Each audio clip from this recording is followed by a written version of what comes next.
Voici un petit exemple de jeu que vous pouvez reproduire facilement à la maison, le loto. Nous allons ici faire le loto avec les nombres de 1 à 6. Le but du jeu est de faire une grille avec les nombres de 1 à 6, avec cette disposition-ci par exemple, ou alors avec deux nombres, et deux nombres, comme vous le désirez. Le but pour l'instant est de ne mettre qu'un seul exemplaire de chaque nombre pour que ce soit moins compliqué visuellement pour votre enfant.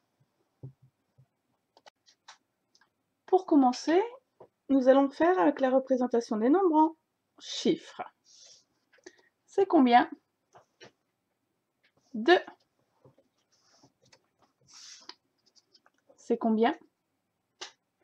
1. C'est pareil. C'est combien? 4. C'est combien? 6. C'est combien? 5. C'est combien? 3. Vous pouvez également faire cet exercice avec d'autres représentations des nombres. Par exemple, avec les représentations en constellation, comme sur les dés. Pour ce jeu, donc, pas besoin de beaucoup de matériel.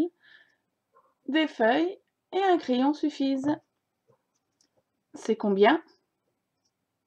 5. 1, 2, 3, 4, 5. Pareil.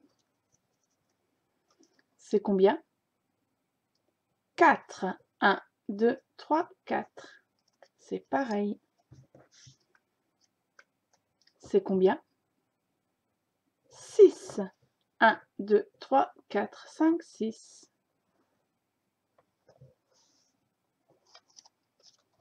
C'est combien? 1. C'est pareil. C'est combien? 3. C'est pareil. C'est combien? 2. C'est pareil.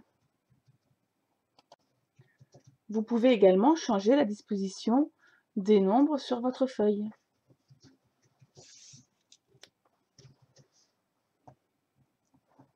Et changez également en faisant par exemple une comparaison du nombre d'objets. Ici, j'ai dessiné des étoiles.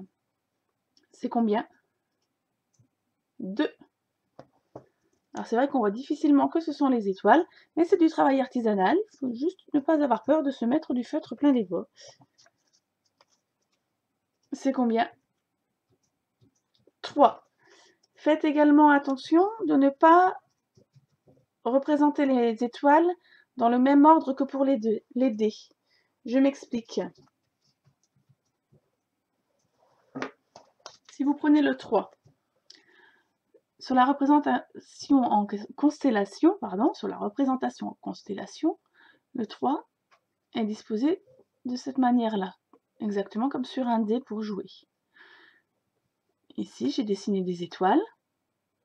Donc on ne voit pas bien la différence forcément entre les ronds et les étoiles sur la caméra. Mais ce qui change, par exemple, peu importe le dessin, c'est la disposition. Ici, les 3 étoiles sont l'une à côté de l'autre. Vous pouvez en mettre une en bas, 2 en haut, et varier. Cela permettra à votre enfant de généraliser les situations. C'est combien? 1. C'est combien? 1, 2, 3, 4, 5. 5.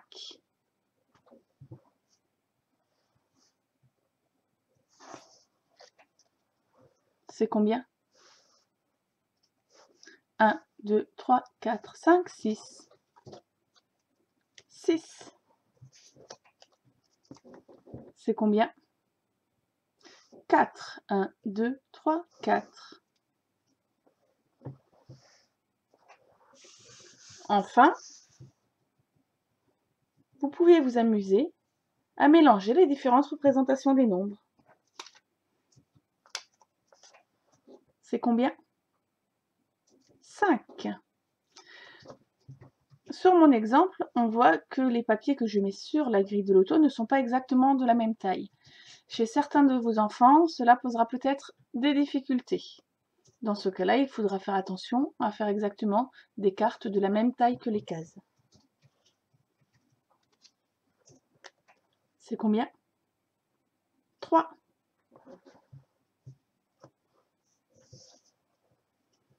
C'est combien? 2.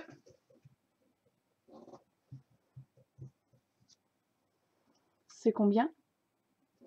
1.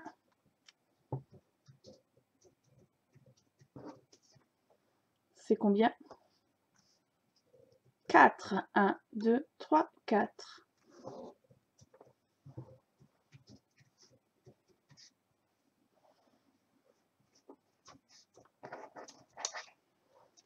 C'est combien? 1, 2, 3, 4, 5, 6. 6. Vous pouvez également écrire les nombres de différentes couleurs. Cela permettra à votre enfant de bien généraliser. Je vous transmets également par mail, si vous le désirez, les nombres avec leur représentation sur les doigts de la main, puisque c'est beaucoup plus difficile à faire à la main. Donc vous pouvez également les imprimer et travailler avec ces représentations-là. Sinon, pas de panique, pas d'obligation pour imprimer. Vous pouvez changer les couleurs, les dessins, la répartition sur les grilles. Il y a déjà plein de choses à faire avant d'imprimer de nouveaux supports. À vous de jouer!